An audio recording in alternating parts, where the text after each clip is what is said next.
හරි සුවඳයි අම්මේ. මොනවද ඔය උයන්නේ? සුවඳ විතරක් නෙමෙයි රසත් එහෙම තමයි.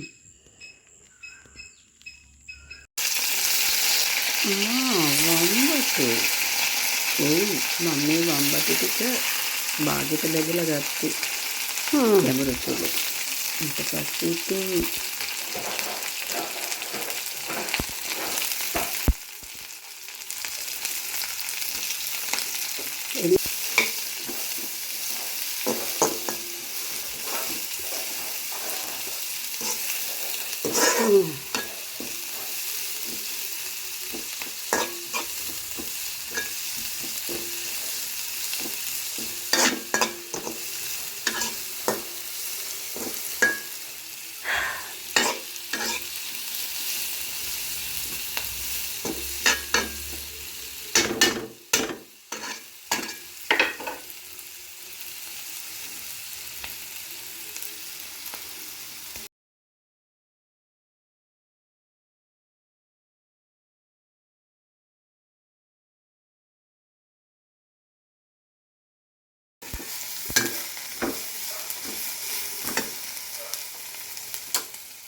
ටෙම්පරාදු වීගෙන එනකොට මිරිස් කුඩු, කහ කුඩු, 3-5 කුඩු ඒ ටිකක් දාලා ඊට පස්සේ ඉතින් බෙදගත්තු වම්බටු ටික එකතු කරා.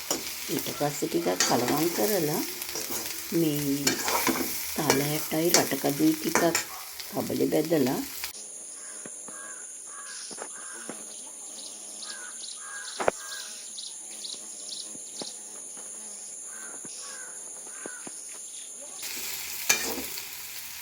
ඒකත් අඹරලා ඒකත් කලවම් කරා.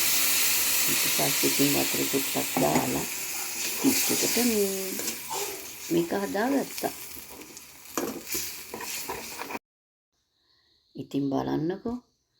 දැන් හරිම රසයි මේක. ඒ වගේම හරිම උකුයි. පුදුම රසක් තියෙන්නේ. කාලම බලන්නකෝ. හැබැයි ඉතින් මේ විදියට වම්බටු හැදුවොත් නම් වම්බටු කන්නේ නැති කෙනෙක් වුණත් කයි.